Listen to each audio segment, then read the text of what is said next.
Assalamualaikum warahmatullahi wabarakatuh. Halo teman-teman semua, kembali lagi bersama gua di Bocah Ciputat. Seperti biasa teman-teman, hari ini kita bakal latihan lagi buat persiapan UTBK 2021. Nah, untuk hari ini kita bakal coba latihan lagi terkait soal TKPA. Tapi kita sudah mulai merambah ke matematika dasar. Oleh karena itu, latihan kali ini kita akan berfokus pada soal-soal yang ada di matematika dasar yang soalnya diambil dari SBMPTN tahun 2016. Oke teman-teman, sebelum mulai, alangkah baiknya teman-teman nyiapin pulpen, pensil, atau kertas, atau apapun itu buat nulis. Kita coba kerjain dulu, pause dulu videonya, dan setelah itu baru kita bahas bareng. Oke? Oke, soal pertama, kita lihat. Kita baca dulu ya bareng-bareng. Jangkauan dan rata-rata nilai ujian 6 siswa adalah 6. Jika median data tersebut adalah 6, dan selisih antara kuartil ke-1 dan ke-3 adalah 4, maka jumlah dua nilai ujian tertinggi adalah... Nah, yang menarik dari soal ini adalah, meskipun soalnya satu doang, tapi dia membawa semua konsep-konsep dari statistika dasar. Apa aja? Kita lihat ya teman-teman. Pertama dia membahas tentang jangkauan. Ada rata-rata, median, dan juga kuartil. Sebelum kita coba ngerjain soal, mungkin kita sedikit refresh dulu kali ya. Ini seperti apa? Ngulang konsepnya seperti apa? Oke, pertama jangkauan ya. Jangkauan itu adalah selisih antara nilai terbesar dan nilai tertinggi dari sebuah kumpulan data. Itu adalah jangkauan. Jadi kalau kita tulis jangkauan itu adalah selisih nilai tertinggi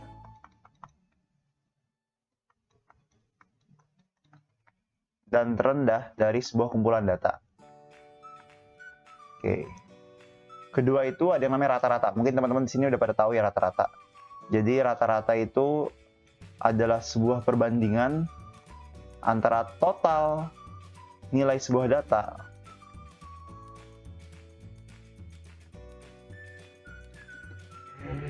dibandingkan atau dibagi dengan frekuensi data tersebut atau jumlahnya.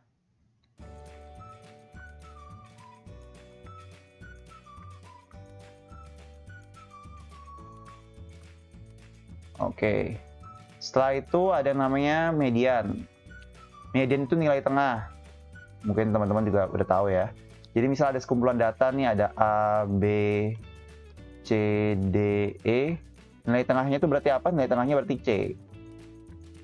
Median ditentukan dari, bisa ditulis rumusnya, ini setengah dari N atau jumlah data ditambah 1. Ini adalah letak mediannya. Jadi misal ada 5 data nih. Maka 5 tambah 1, 6, bagi 2, 3. Maka mediannya itu adalah nilai ketiga, yaitu di C. Dan keempat itu adalah kuartil. Nah, kita mungkin juga sering dengar nih apa yang namanya kuartil. Kuartil itu adalah sebuah nilai yang membagi sebuah kumpulan data itu menjadi 4 bagian. Makanya namanya kuartil. So, aku gambar garis lurus nih. Aku bikin kuartil. Kuartil 1. Kuartil 2. Kuartil 3. Kuartil 1 itu adalah nilai tengah antara nilai terendah dan nilai tengah dari kumpulan data atau mediannya. Ini kuartil 1. Kuartil 2 atau juga disebut median adalah nilai tengah dari sebuah kumpulan data dari yang terendah sampai terkecil. Ini menempati bagian 50%. Dan kuartil ketiga adalah nilai tengah dari nilai pertengahan dalam sebuah kumpulan data dengan nilai tertingginya, ada di 75%. Sedikit nge-review juga terkait cara menghitung kuartil. Untuk kuartil bawah atau kuartil 1 itu sama dengan 1/4 N ditambah 1. Oke. Untuk kuartil 2 itu sama dengan median, yakni 2/4 atau setengah N ditambah 1. Dan untuk kuartil 3 itu sama dengan 3/4 N kumpulan data per 1. Oke. Sampai segini mungkin teman-teman kita udah mulai refresh lagi ya. Setelah ini baru kita bahas soalnya. Bisa, kalau masih kurang paham dengan penjelasanku, mangga bisa dicek dulu di internet gimana. Oke, kita hapus. Kita sekarang mulai bahas soal.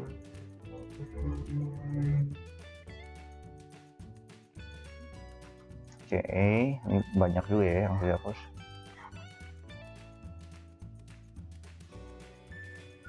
Oke. Ya, kita kembali ke soal.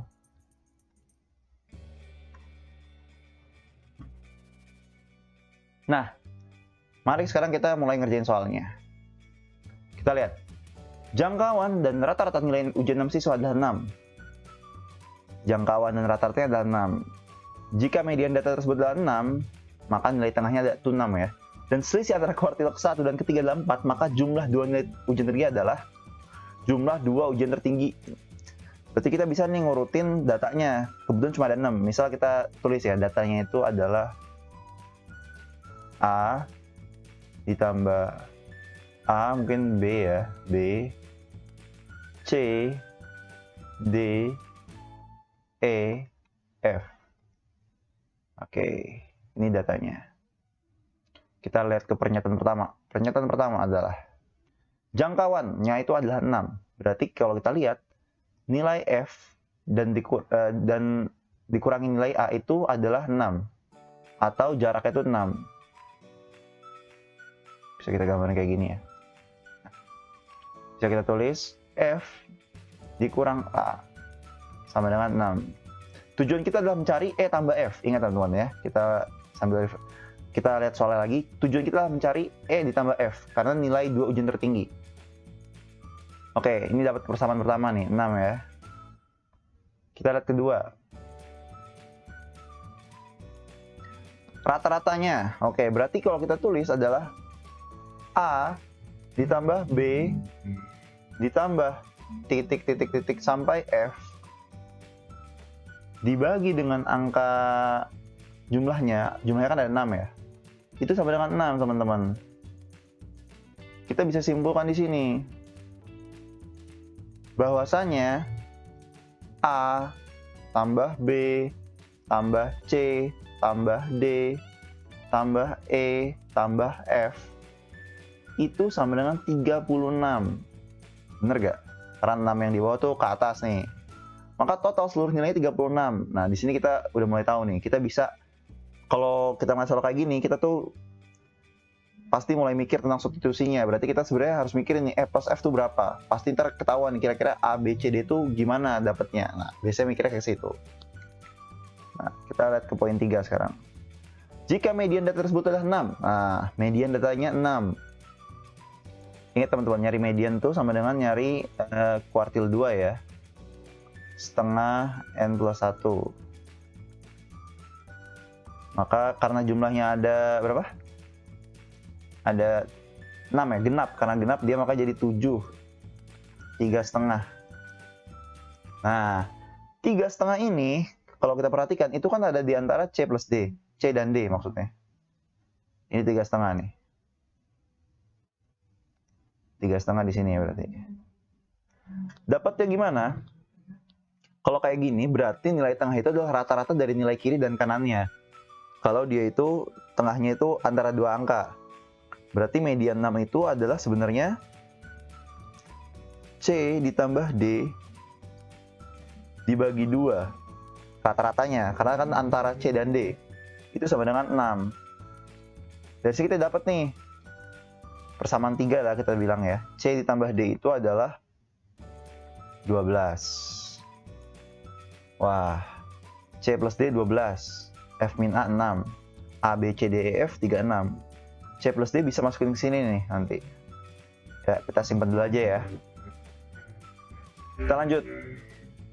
Masih ada satu pernyataan lagi nih. Selisih antara kuartil ke-1 dan ke-3 adalah 4. Nah, ini menarik nih. Kita ke pernyataan 4. Kuartil 1 itu rumusnya adalah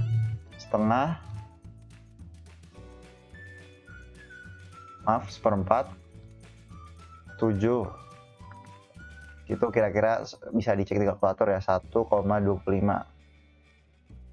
Maka nilai kuartil 1 itu ada di 1,25, ya ini antara A dengan B, teman-teman. Maka untuk mengetahuinya itu sama dengan, tadi mungkin kita udah bahas ya, itu adalah nilai kiri dan kanannya, rata-rata kiri dan kanannya.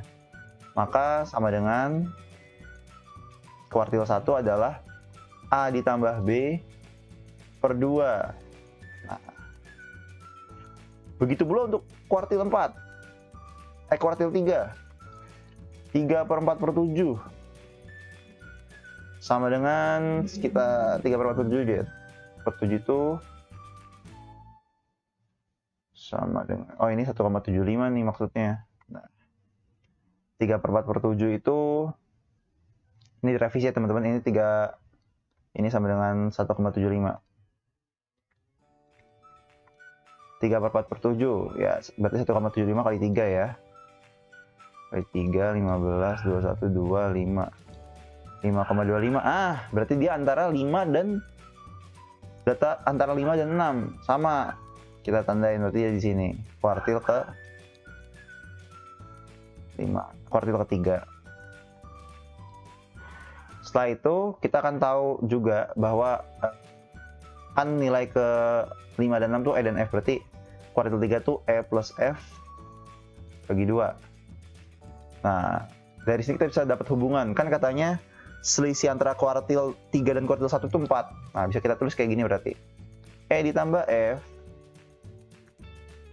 dikurang A tambah B dibagi 2 sama dengan 4. Kalau kita tulis lagi, E ditambah F dikurang A plus B sama dengan 8. Nah, ini menarik teman-teman. Jadi, kita bakal menyambungkan beberapa persamaan untuk menyelesaikan ini. Jadi, kita akan masuk ke sesi persamaan variabel. Kita akan menggunakan persamaan variabel untuk menyelesaikan ini.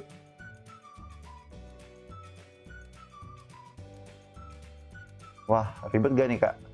Tidak, sebenarnya ini nggak terlalu susah. Kita ambil persamaan pertama itu dari persamaan 2 dan 3. Kalau kita lihatnya, kita kan udah tahu nih C plus D itu 12. Dan A, B, C, D, F itu 36. Kita bisa tuliskan seperti ini teman-teman. A, B, C dan D itu kan 12. 12. Tambah E, tambah F, itu sama dengan 36. Maka A ditambah B ditambah E ditambah F, 12-nya pindah ke belakang sini. Maka jadi minus. Maka 36 kurang 12. Atau sama dengan 24. Di satu sisi, kita tahu nih, persamaan atas kita ambil persamaan 6. Ini kan dari persamaan 2 dan 3. Ini persamaan 2 dan 3 ya. Kita juga bisa melihat persamaan dari A ditambah B A ditambah B dikurang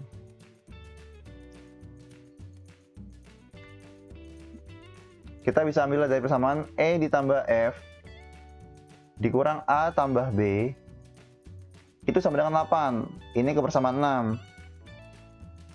Oke. Nah, ini kita bisa pakai persamaan 2 variabel teman-teman, atau bahkan 4 variabel ya. Kita bisa memberikan dia nilai, kita kurangin teman-teman.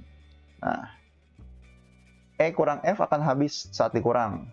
A plus B dikurang A plus B akan jadi plus di sini, sehingga jadinya 2. Sehingga jadi 2A plus 2B. 36 kurang 12, 24. 24 kurang 8. Sama dengan 16. Di sini kita tahu bahwa A plus B itu sama dengan 2-nya keluar. Sama-sama coret berarti ya. 8. Maka A plus B sama dengan 8.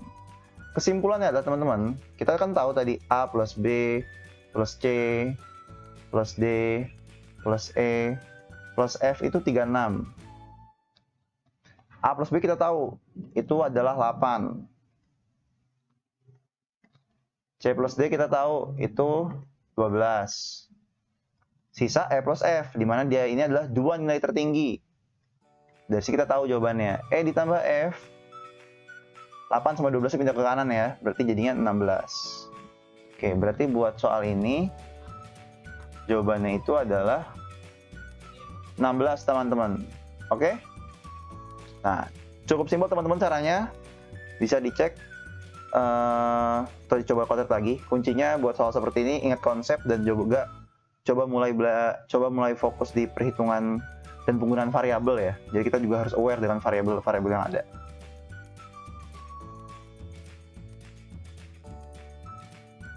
Oke, kita lanjut ke soal kedua. Nah, soal kedua ini tentang pertidaksamaan. Dan ada nilai mutlaknya teman-teman. Jadi arti nilai mutlak tuh sebenarnya kalau dalam kalkulus tuh adalah nilai yang sama antara jarak dari koordinat. Jadi misal X ke Y sama Y ke X tuh sama. Misal kayak kita ngomong Jakarta ke Bandung tuh jaraknya 5 km. Maka berapakah jarak Bandung ke Jakarta? Ya sama 5 km gitu.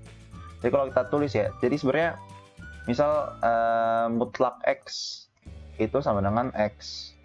Kalau mutlak min X itu juga sama dengan X. Sama kayak tadi yang aku bilangin, jadi itu kayak ngomongin jarak. Jadi nggak ada arti, nggak ada minus dalam mutlak. Kalau minusnya dalam mutlak, maka dia akan jadi nilai positif. Jadi misal mutlak X min Y sama dengan mutlak Y min X.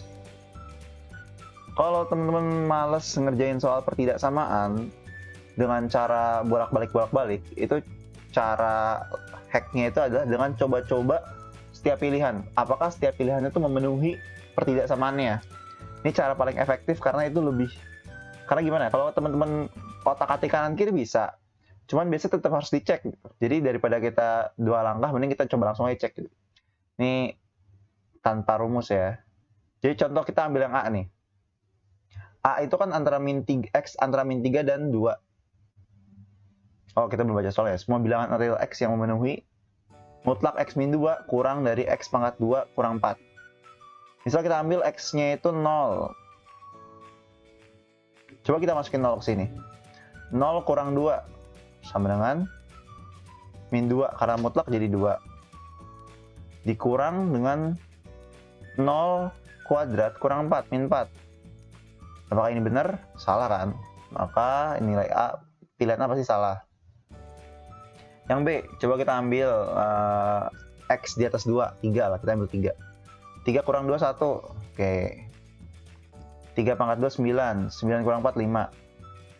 Ini benar? Oke. Kita simpan dulu. Kalau ini mungkin masuk. Mungkin ya. Atau boleh coba juga nih, X kurang dari min 3. Misal ambil min 4. Min 4 kurang min 2. Min 6. Karena mutlak jadi 6. Kurang dari min 4 pangkat 2. 16 kurang 4, 12. Benar? Benar. Ini masih aman nih B berarti ini. C. X kurang dari min 2 atau X lebih dari 0. X lebih dari 0. Kita ambil angka 1. Coba kita ambil angka 1. 1 kurang 2. 1 kurang 2 itu min 1. Mutlak maka jadi 1. 1 kurang dari 1 pangkat 2 kurang 4. Min 3. Ini salah, berarti pilihan C salah. Coba kita ke pilihan D.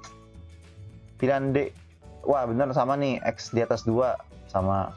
Tapi dia beda, dia itu X kurang dari min 2, yang B kan X kurang dari min 3. Kita cek aja, coba kita cek masukin angka X min 3. Apakah min 3 itu memenuhi pertidaksamaan ini gitu. Min 3 kurang min 2, min 5, 5. Tadi kan kita udah bahas juga ya. 5 kurang dari min 3 pangkat 2, 9. 9 kurang 4, 5. Nah, ternyata kalau min 3 dimasukin, maka hasilnya sama-sama 5. Sedangkan tandanya itu adalah kurang dari, bukan kurang dari sama dengan. Jadi B itu salah. C ada kemungkinan benar. Karena kita belum cek yang E ya. Sekarang kita cek yang E. X pangkat min 2 sama nih. Atau X lebih dari 3. Kita cek juga. Apakah kalau kita masukin nilai 3, pertidaksamaannya memenuhi atau enggak. 3 kurang 2, 1. Kurang dari 9 kurang 4, 5.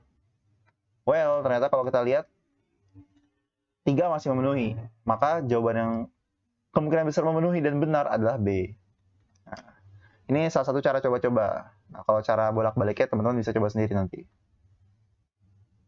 Oke, terima kasih teman-teman. Kalau teman-teman punya masukan contoh soal atau materi, mangga bisa tulis di komen buat di request. Barangkali kita bisa bahas di video selanjutnya. Dadah!